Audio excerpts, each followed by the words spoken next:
চোখে দেখিস না, আর তুই আমার গাড়ির সামনে এসে পড়তি। দেখছিস আমাদের গাড়িটা এখানে ঢুকছে, তারপরও তোদের গাড়ির সামনে এসে দাঁড়াতে হলো। অনু, তুই সব কি করছিস? কতদিন পরে আব্বা তোরা আমার দাওয়াত দিছে একসাথে খাওয়াবে বলে, না হয় আমরা ভুল করে তোকে গাড়ির সামনে পড়ে গেছি, তা তুই এমন ব্যবহার করতেছিস কেন? কেমন ব্যবহার করব তোমার সাথে? দেখতে পাচ্ছ আমাদের গাড়িটা ঢুকছে, তারপরেও গাড়ির সামনে এসে দাঁড়িয়েছো। যদি এখন অ্যাক্সিডেন্ট হয়ে যেত, তারপর তো আমার স্বামী নিয়ে হসপিটালে দৌড়াতে হতো। তোমার স্বামী খরচা করবে, সে মুরদ তো নেই। অনু, ভুলে যাস না যে আমি তোর বড় বোন, আমার সাথে ভদ্র ভাষায় কথা বল। ভদ্রতা ভুলে গেছি সেদিন, যেদিন তুমি এই ফকিনিটার হাত ধরে বাড়ি থেকে চলে গেছো। অনু, মুখ সামলায় কথা ক। ও গরিব হোক ফকির হোক, তাতে আমার কোনো সমস্যা নেই। তুই ভুলে যাস না যে ও আমার স্বামী। হ্যাঁ, শুধু নামেই স্বামী, দেখো না পোশাক আশাক কি পরেছে, লুঙ্গি আর গামছা। আচ্ছা, তোমার কি লজ্জা করে না এমন স্বামীর সঙ্গে থাকতে? শ্বশুর বাড়িতে কেউ এমন পোশাক পরে আসে? আমার তো তোমাকে বোন বলে পরিচয় দিতেই লজ্জা করে। কি করলি তুই? আমারে বোন কত লজ্জা রে। ছোটবেলা দিয়ে দুই বোনই এক থালে ভাত খাইছি, একসাথে গম পড়েছি। তুই যখন অসুস্থ হয়েছিলিস, আমি তোর কত সেবা যত্ন করেছি, আর আজকে কিনা তুই আমার এত বড় একখান কথা বলি। দেখ, আমার স্বামী গরিব হতে পারে, আমার স্বামীর জামা কাপড় সস্তা হতে পারে, কিন্তু তার মন মানসিকতা মেলা ভালো। আসার পর থেকে তুই আমাকে নিয়ে উল্টো পাল্টা কথা কয়েই যাচ্ছিস, না আমারে সম্মান দিচ্ছিস, না আমার স্বামীরে সম্মান দিচ্ছিস। আপা একটা কথা বলি, কিছু মনে করবেন না। সম্মান আসলে তাদেরই করা যায় যারা সম্মানের যোগ্য। আপনাদের দেখলে ভেতর থেকে সম্মান জিনিসটা আসে না। আরে মা, তোরা চলে আইসস, কিন্তু রাস্তায় দাঁড়িয়ে দাঁড়িয়ে আমার ডাকছিস কেন? জামাই বাবাজি, তোরা সবাই ভিতরে চলো। মা আয় আয়, ভিতরে আয়।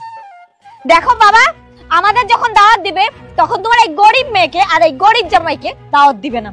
আমাদের একটা স্ট্যাটাস আছে, আমরা ওদের মতো গরিব লোকদের সাথে একসাথে বসে খাবার খেতে পারবো না। এটা কেমন কথা বললি মা? তুই যেমন আমার মেয়ে, ও তো আমার মেয়ে। দাওয়াত করলে সবাইকে তো একসাথেই করব। মারে, বাবা মার কাছে সব সন্তানই সমান। কে ধনী কে গরিব, বাবা মারা এগুলি দেখে না। আর তাছাড়া ও তো তোর বড় বোন, বড় বোনের সাথে তোর এরকম ব্যবহার করাটা ঠিক হয় নাই। আচ্ছা, যা হওয়ার হয়েছে, এখন বাড়ি চল। জামাই বাবাজিরা, বাড়ি চলো। আচ্ছা, এক মিনিট। হ্যালো, না না, নিলামে উঠাতে হবে না। কত টাকা দিতে হবে আমাকে বলুন। গিয়ে মানে 40 লাখ টাকা? এত টাকা তো আমার কাছে নেই। আচ্ছা ঠিক আছে, আমি দেখছি। ভাই, কি হইছে? কোনো সমস্যা? আরে এসব কথা শুনে আপনি কি করবেন? না, সমাধান করে দিতে না পারলেও শুনতে তো পারি, তাই না? শুনলাম টাকা পয়সা নিয়ে কোনো ঝামেলা হয়েছে, আমারে কও, দেখি কোনো সমাধান দিতে পারি কিনা। যেহেতু এত করে শুনতে যাচ্ছেন, তাহলে শুনুন। আমি ব্যাংক থেকে 30 লক্ষ টাকা লোন নিয়েছিলাম, সেটা সুদে আসলে 40 লাখ টাকা হয়েছে। আজকের ভিতরে টাকাটা দিতে হবে। এখন যে আমি কি করি? অনু, গাড়িটা বিক্রি করলেও তো 15 লাখ টাকার বেশি হবে না। আমি এখন কি করি বলো তো? আমার তো কিছুই মাথায় ঢুকছে না। ভাই, তোমার মোবাইলে একটা SMS গেছে, চেক করো।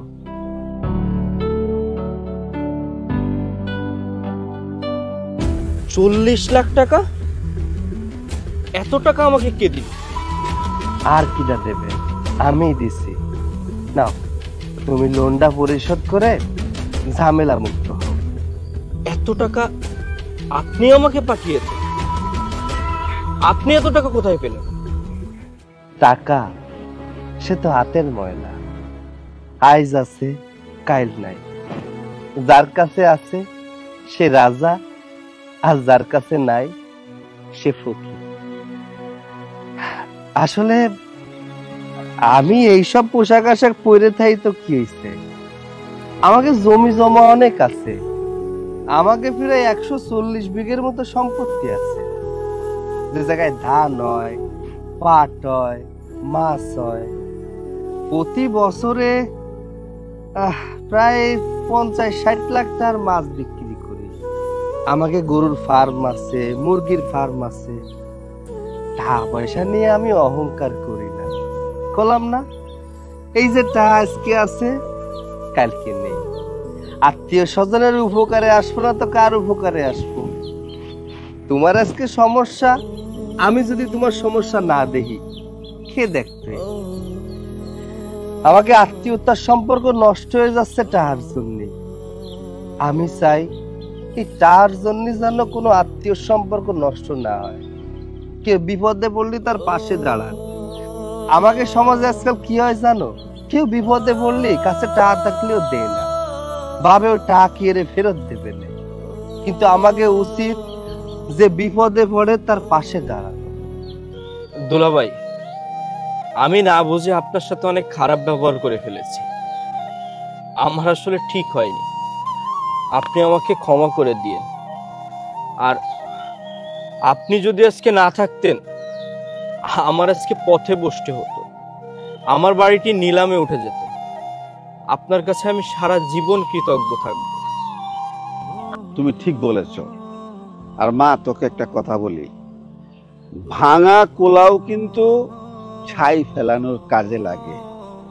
যাকে তুই এত অপমান অপদস্থ করলি, আজকে তোদের এত বড় বিপদের দিনে সেই কিন্তু কাজে আসছে। আর কথা বাড়িয়ে লাভ নাই, তোমাদের জন্য অনেক কিছু রান্না হয়েছে, তোমরা খাবা। চলো চলো।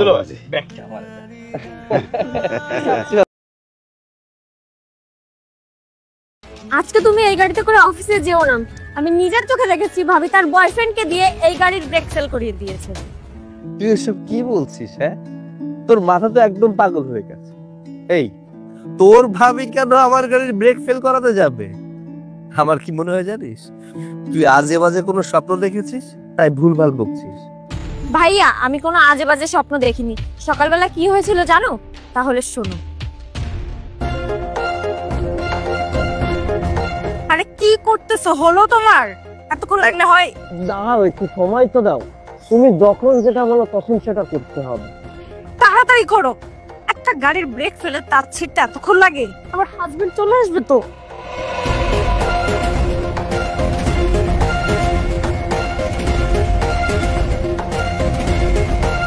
Well done. Okay, done. তুমি কোনো চিন্তা করো না, এই গাড়ি এখন ব্রেক ফেল হয়ে গেছে। তোমার হাজবেন্ড এই গাড়ি চালাবে আর কখনোই থামবে না, নিশ্চিত মৃত্যু। তুমি এখন বাড়ির আশেপাশে থাকো, আমার হাজবেন্ড বের হয়ে গেলে আমি ডাক দিলেই আসবে।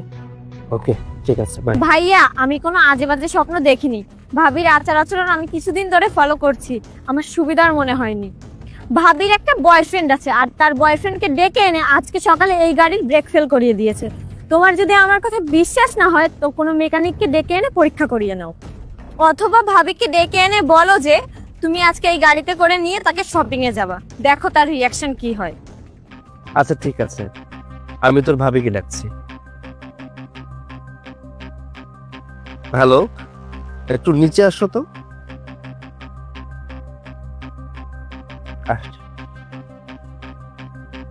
কি ব্যাপার, তুমি এখনো অফিসে যাওনি?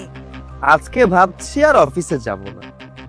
অনু বললো তোমাকে নিয়ে অনেকদিন শপিং এ যাই না, তাই ভাবছি আজকে তোমাকে নিয়ে শপিং এ যাব, সারা দিন তোমাকে নিয়ে ঘুরবো। চলো আমার সাথে। আরে না না, আমি এখন শপিং এ যাব না। আমার শপিং করার কোনো প্রয়োজন নেই, আমার পর্যাপ্ত পরিমাণে জিনিসপত্র আছে। আর তাছাড়া বাসায় প্রচুর পরিমাণে কাজ আছে, আমার সব কাজ শেষ করতে হবে। তোমার তো অফিস বেশি ইম্পর্টেন্ট, তুমি অফিসে যাও। আর যদি আজকে অফিসে যেতে ভালো না লাগে তাহলে তোমার বোনকে নিয়ে ঘুরতে যাও। আচ্ছা, তোমাকে নিয়ে ঘোরা আর ওকে নিয়ে ঘোরা কি এক নাকি বলো? আর ওর পছন্দ তোমার পছন্দ মিলবে কখনো? আজকে তোমাকে নিয়ে আমি শপিং এ যাব, তোমার যা যা পছন্দ আমি তোমাকে তাই কিনে দিব। চলো আমার সাথে। আরে তুমি আমার কথা বুঝতে পারতেছো না কেন? আমি কোথাও যাব না। আর তাছাড়া আমার আজকে প্রচন্ড পরিমাণে মাথা ব্যথা করছে। আজকে আমার একটু রেস্ট নিতে হবে, তুমি যাও। সকালবেলায় ভাবি এই গাড়ির ব্রেক ফেল করিয়ে দিয়েছে তার বয়ফ্রেন্ডকে দিয়ে, আর তাই তো সে এখন আমাদের সাথে যেতে চাচ্ছে না। তাই তো আমাদের দুজনকে পাঠাচ্ছে যাতে আমরা অ্যাক্সিডেন্ট করে মারা যাই, আর এই বিশাল সম্পত্তি সে একাই ভোগ করুক। উল্টো পাল্টা কথা বলা বন্ধ করো। তোমাকে আমি আমার নিজের ছোট বোনের মতো দেখি, আর সব সময় তুমি আমার সঙ্গে খারাপ ব্যবহার করো। আমি জানি যে তুমি আমাকে পছন্দ করো না, আর যার কারণে তোমার ভাইয়ের সামনে আমাকে নিয়ে উল্টো পাল্টা কথা বলছো। তুমি যদি এতই ভালো হবে তাহলে আমাদের সাথে কেন যেতে চাচ্ছ না? আচ্ছা ভাইয়া, তুমি পুলিশকে কল করো তো, পুলিশ আসলে সব সত্যি বেরিয়ে যাবে। হ্যাঁ, তুই ঠিক কথা বলেছিস। পুলিশ কল করলেই সমস্ত কিছু প্রমাণ হয়ে যাবে। আচ্ছা তুমি বলো, আমি কি পুলিশে কল দিব? বুঝতেই পারছো পুলিশে কল দিলে কি হবে, জেল হবে, হাজত হবে, তোমার অবস্থা কি হবে তুই বুঝতে পারছো তো?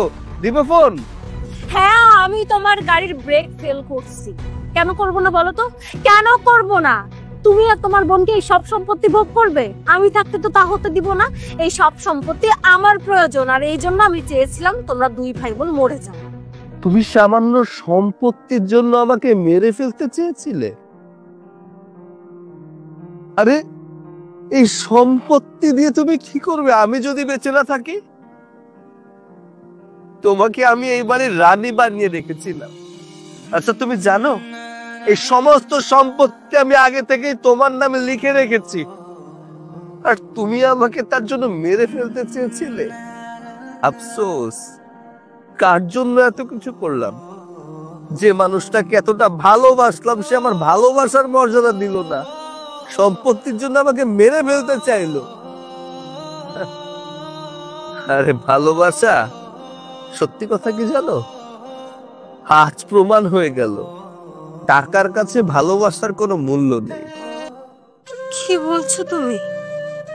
তুমি সব সম্পত্তি আমার নামে করে দিয়েছো, আর আমি কিনা বোকার মতো সম্পত্তির লোভে তোমাকে মারতে চাচ্ছিলাম।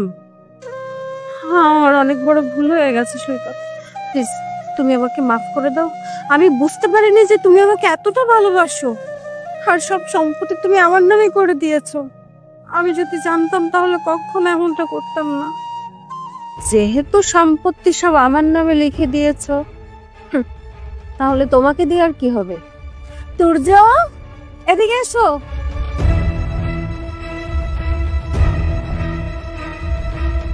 লুক, আমার বয়ফ্রেন্ড তুর্য। তুর্য, আমরা শুধু শুধু বোকার মতো ওকে মারতে চেয়েছিলাম। ও তো আগে থেকে সব সম্পত্তি আমার নামে লিখে দিয়েছে, এখন ওকে দিয়ে কি করি বলো তো? এই যা, ভাগ। হ্যাঁ তাই তো, তাহলে ওরা আর এখানে থেকে কি করবে? ওরা এখান থেকে চলেই যাক। আহারে, বেহায়ার মতো এখনো দাঁড়িয়ে আছে। তুই দেখতে পাচ্ছিস না আমার বয়ফ্রেন্ড? আমি আমার বয়ফ্রেন্ডকে নিয়ে অনেক ভালো থাকবো। যা, এখন আউট হয়েছে। আমার বোন আজকে আমাকে বললো যে তোমার বয়ফ্রেন্ড আছে, অন্য কারোর সাথে রিলেশন আছে। বিষয়টা আমি আগে থেকেই জানি, কারণ আমার বোন তোমাকে তদারকি করে। বাট আমি তোমার সাথে সংসার করি। যে পুরুষ তার স্ত্রীর সাথে সংসার করে তার আচরণ দেখলেই বোঝা যায় সে অন্য পরকীয়া লিপ্ত আছে কি নেই। আর কি বললে, এই সম্পত্তি? আরে আমি কোন সম্পত্তি তোমার নামে লিখে দেইনি, শুধুমাত্র তোমার এই বয়ফ্রেন্ডকে তোমার সামনে আনার জন্য আজকে আমি এই কথাটা বললাম। যদি কথাটা না বলতাম তাহলে তোমার বয়ফ্রেন্ডকে সামনে আনতে না। আর এই ছেলে, তুমি পরকীয়ার শাস্তি জানো তো? তোমার সাথে কথা বলে লাভ নেই। আর ভেবো না এত সহজে তোমাদেরকে ছেড়ে দিব। আমি অলরেডি পুলিশে কল দিয়েছি। এই ছোট লোক, তুই দেখতে পাচ্ছিস না যে বাইকটাই রাস্তা দিয়ে আমরা নিয়ে যাচ্ছে, আর তুই সামনে হা করে তাকিয়ে আছিস? আরে মনি, তুই কেমন আছিস? কতদিন পর দেখা, তুই আমাকে চিনতে পারছিস না? আরে আমি সৈকত, আমরা একসাথে পড়াশোনা করতাম। না রে ভাই, আমি তোকে চিনতে পারছি না। কে রে তুই? এই তুই কাকে তুই করে কথা বলছিস রে? তুই জানিস আমরা কারা? আমরা কত বড় কোম্পানিতে চাকরি করি, আর আমাদের স্যালারি কত সেটা কি তুই জানিস? তুই আমার সামনে ওকে তুই করে করে কথা বলছিস? এই শোন, ওকে তুই সম্মান দিয়ে কথা বলবি। আরে আমি সৈকত, আমরা একই স্কুলে পড়াশোনা করেছি, আমাকে আপনি চিনতে পারছেন না? ওয়েট, হ্যাঁ আমার মনে পড়েছে, আমরা একই স্কুলে পড়তাম। আর সব থেকে বড় কথা কি জানো, ওর বাবা ছিল একজন সামান্য গাড়ি ড্রাইভার, গাড়ি পরিষ্কার করত। আর আমাদের ক্লাস ছিল তো অনেক উপরে। যাই হোক, ব্যাপার না, একসাথে পড়াশোনা করেছি, তখন ও আমার বন্ধু ছিল।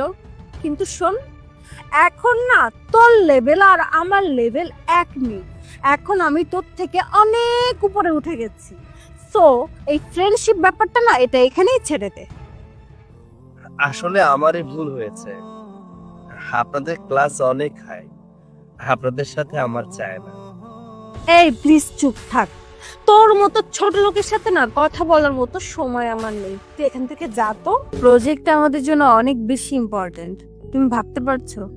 একবার যদি এই প্রজেক্টটা আমরা হাতে পেয়ে যাই, আমাদের ভাগ্য পুরোই পরিবর্তন হয়ে যাবে। হ্যাঁ, তুমি ঠিকই বলেছো। এই প্রজেক্টটা যদি আমরা পাই, তাহলে বুঝতে পারছো আমাদের জন্য কি হবে। আমাদের তখন আর এই বাইকে চড়তে হবে না, আমরা তখন 4 চাকায় চলব। ঠিক বলেছে। হ্যাঁ, ওই যে বলে স্যার আসছে। স্যার আসসালামু আলাইকুম। স্যার কেমন আছেন? হ্যাঁ আলহামদুলিল্লাহ ভালো, তোমরা ভালো আছো?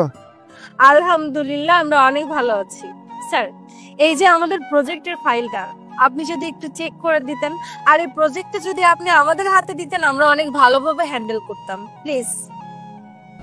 সরি, এই প্রজেক্টটা তো আমি দেখছি না, আমার ছেলে দেখছে। সে যদি এটা দেখে তোমাদেরকে উপযুক্ত মনে করে, তাহলে সে সাইন করে দেবে। স্যার আপনার ছেলে কোথায়? আমার ছেলে গাড়িতে। বাবা সৈকত,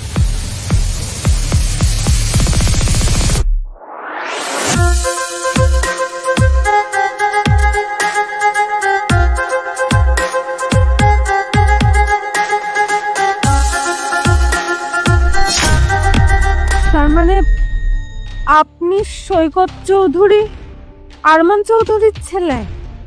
sir, sir I am really sorry sir, আসলে আমরা বুঝতে পারিনি, ওই দিন খারাপ ব্যবহার করে ফেলেছিলাম স্যার।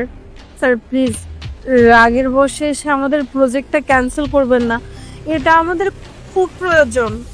দেখি আপনাদের কাগজ দেখি। জি জি স্যার, অবশ্যই।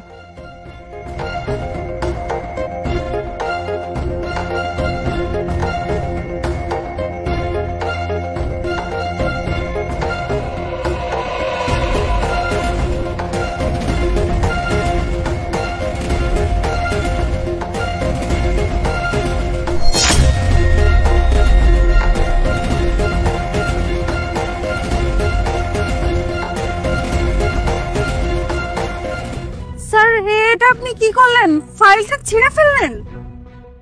কেন প্রজেক্ট পেপার ছিঁড়ে ফেলেছি সেটা বলার অপেক্ষা রাখে না। কারোর সাথে ভালো ব্যবহার করলে ভালো ব্যবহার আশা করা যায়, যদি খারাপ ব্যবহার করা হয় তাহলে কিন্তু ভালো ব্যবহার আশা করা যায় না। যাই হোক, আপনাদেরকে কোম্পানি থেকে পাঠানো হয়েছে, আপনি কোম্পানির মালিককে গিয়ে বলবেন যে সরি, এসএস গ্রুপ থেকে আমাদের প্রজেক্টটা বাতিল করে দিয়েছে। স্যার আপনাকে তো সরি বললাম, কিন্তু তারপরেও আপনি এভাবে প্রজেক্টের ফাইলটা ছিঁড়ে ফেললেন। এই প্রজেক্টটা আমাদের জন্য খুবই ইম্পর্ট্যান্ট স্যার, আর এই প্রজেক্টটা পাওয়ার জন্য আমরা অনেক কষ্ট করেছি। জি স্যার, এই প্রজেক্টটা আমাদের জন্য খুব গুরুত্বপূর্ণ স্যার, এটা আমাদের ড্রিম প্রজেক্ট। স্যার প্লিজ আমাদের সাথে এমনটা করবেন না।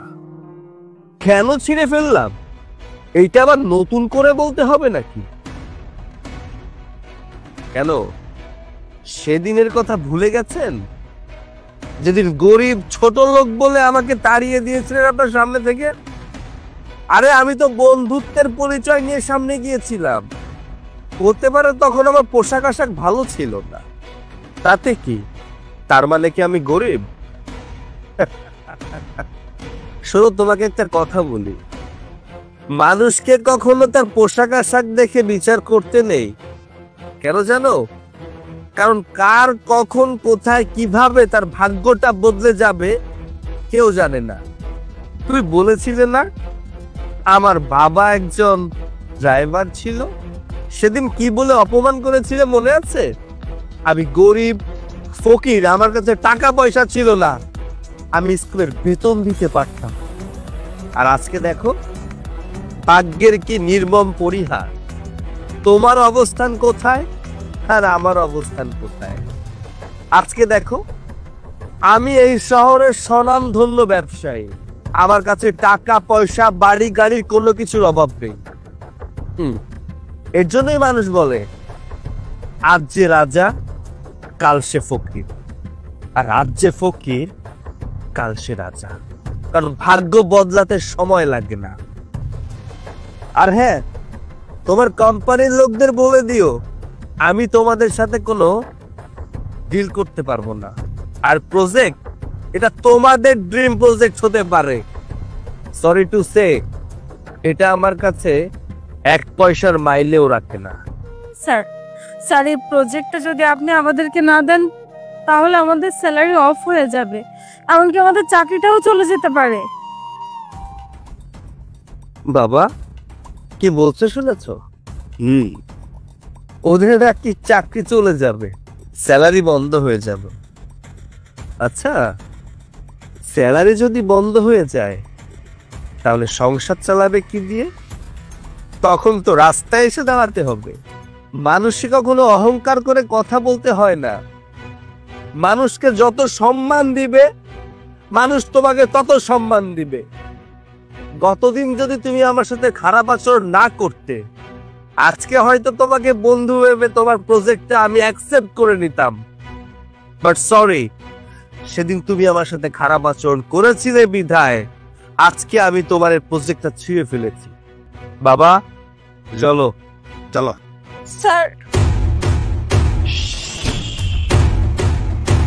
আমি একবার না বললে সেটা কখনো হ্যাঁ হয় না। বাবা হ্যাঁ চলো।